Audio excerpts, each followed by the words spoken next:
বন্ধুরা, যে কোনো বুধবার এই একটি পাতা যদি ভগবান গণেশজিকে একটি বার প্রদান করতে পারেন, তাহলে আপনার যেমন সকল মনস্কামনা বাসনা পূর্ণ হবে, ঠিক তেমনি আপনার ঘরে আগমন ঘটবে পজিটিভ শক্তি বা শুভ শক্তি।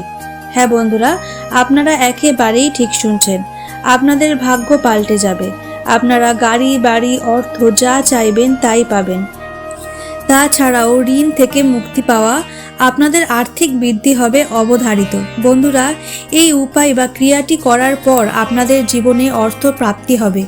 সুখ শান্তি সমৃদ্ধি কিভাবে পাবেন তা কল্পনাও করতে পারবেন না।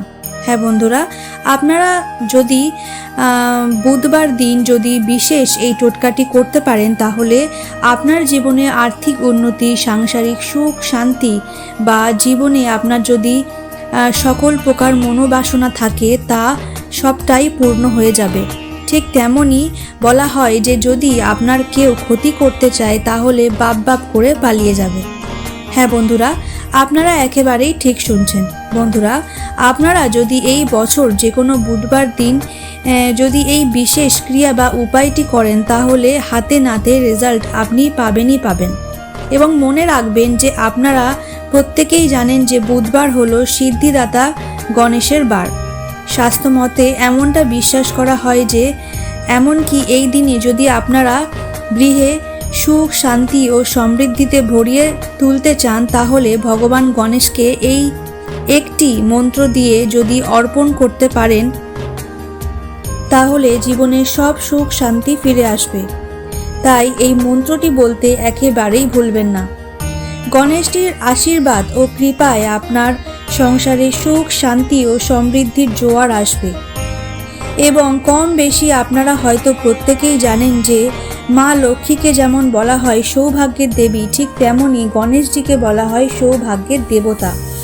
তাই আমি আপনাদের প্রত্যেককেই বলি, বন্ধুরা, যদি আপনারা আপনাদের সংসারে সুখ শান্তি সমৃদ্ধি ফিরিয়ে আনতে চান, তাহলে এই কাজটি করতে কখনোই ভুলবেন না।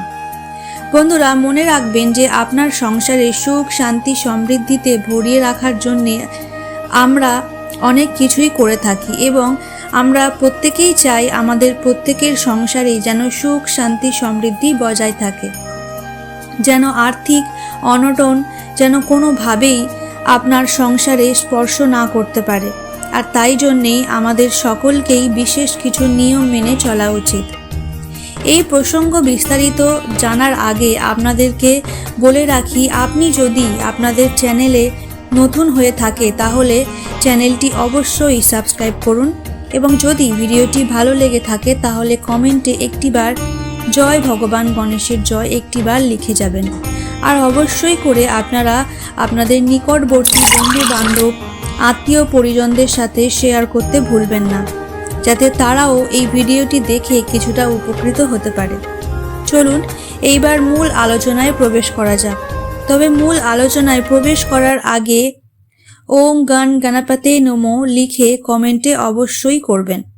বন্ধুরা, হিন্দু শাস্ত্র মতে এমন বিশেষ কিছু নিয়ম মেনে চললে আমাদের সংসারে যেমন মঙ্গল হয়, কল্যাণ হয়, ঠিক তেমনি এর বাইরে একটু অনিয়ম হলে সংসারে দেখা দেয় অভাব অনটন অশান্তি কলহ। হ্যাঁ বন্ধুরা, আপনারা মনে রাখবেন সুখ শান্তি বজায় রাখার জন্যে বাড়ির মহিলাদের যেমন বিশেষ কিছু নিয়ম মেনে চলতে হবে, ঠিক তেমনি বাড়ির পুরুষদেরও বিশেষ কিছু নিয়ম মেনে চলতে হয়। বন্ধুরা, হিন্দু শাস্ত্র মতে সূর্যাস্তের পর ঘর বাড়ি পরিষ্কার করা একেবারেই অনুচিত। হ্যাঁ বন্ধুরা, আপনারা একেবারেই ঠিক শুনছেন। এই কার্যটির ফলে মা লক্ষ্মী আপনার গৃহ থেকে বিদায় নেবে এবং আপনার ঘরে নেগেটিভ এনার্জির ঘিরে ধরবে। এর ফলে অর্থনৈতিক অভাব দেখা দেবে। বন্ধুরা, অনেক মহিলারা সারা দিন কাজের পর দুপুর 3টের সময় স্নান করে খাবার খায়, কিন্তু বাস্তু বিশেষজ্ঞদের মতে মহিলাদের সকালে স্নান করে নেওয়া উচিত। হ্যাঁ বন্ধুরা, আপনারা একেবারেই ঠিক শুনছেন। এতে যেমন দেবী লক্ষ্মীর প্রসন্ন হয়, ঠিক তেমনি আপনাদের জীবনে আর্থিক অবস্থার উন্নতি ঘটবে। বন্ধুরা, একথা সত্য যে পরিবারের জন্য রান্না করা মানেই ভগবানের জন্য রান্না করা। তাই সকালে স্নান করার পর ভগবান বা ঈশ্বরের আরাধনার পর তারপর রান্না করা উচিত।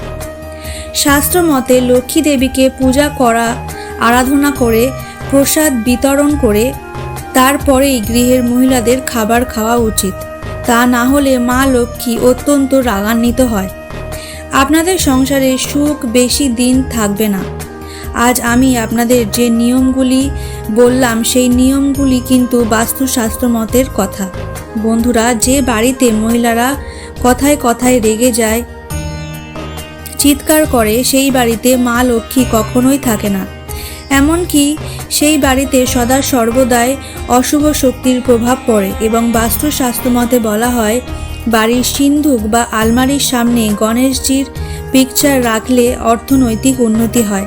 হ্যাঁ বন্ধুরা, আপনারা একেবারেই ঠিক শুনছেন। বাস্তুশাস্ত্র মতে প্রত্যেকটি দিনের একটি আলাদা আলাদা গুরুত্ব বা মাহাত্ম্য রয়েছে। যেমন বৃহস্পতিবার, শুক্রবার, লক্ষ্মীর বার। যেমন বৃহস্পতিবার দিন লক্ষ্মী দেবীর আরাধনা করা হয়, আর এই আরাধনা করলে তিনি যেমন অতীব প্রসন্ন হয়, তেমনি আর্থিক দিক থেকে অভাব আমাদের কখনোই স্পর্শ করতে পারে না। ঠিক তেমনি বুধবার বেশ কিছু নিয়ম মেনে চলা উচিত। এর ফলে সমস্ত প্রকারের সাংসারিক সমস্যা সুনিশ্চিতভাবে দূর হবে। সুখ, শান্তি, সমৃদ্ধি আপনার হাতে সদা সর্বদাই থাকবে। বুধবার মনে করা হয় সিদ্ধিদাতা গণেশের দিন, আর এই হিন্দু সম্প্রদায়ের সিদ্ধি অর্থাৎ অর্থ ভাগ্যের দেবতা রূপে পূজিত হন ভগবান গণেশ। মানসিক শান্তি, পারিবারিক সুখ শান্তি ও উপার্জনের বৃদ্ধি দেবতা গণপতি বাপ্পা। বন্ধুরা, হিন্দু শাস্ত্র মতে কেউ যদি প্রত্যেক দিন গণেশের স্তোত্র পাঠ করেন তাহলে তার জীবনে কোনো বাধা বিপত্তি থাকে না, সমস্ত কিছু দূর হয়ে যায়, বিনাশ হয়ে যায়। পুরাণ মতে সিদ্ধিদাতা ভগবান গণেশের পূজা নিয়মিত করলে সমস্ত বাধা বিঘ্ন কেটে যায়। তাই জন্য তাকে বলা হয় বিঘ্ন হর্তাকারী। তাই ভগবান গণেশকে আপনি যদি খুশি করতে পারেন তাহলে শিব বা পার্বতীও আপনাদের প্রতি খুবই সন্তুষ্ট হবেন। তাই সবার আগে ভগবান গণেশজির পূজা আরাধনা করা হয়।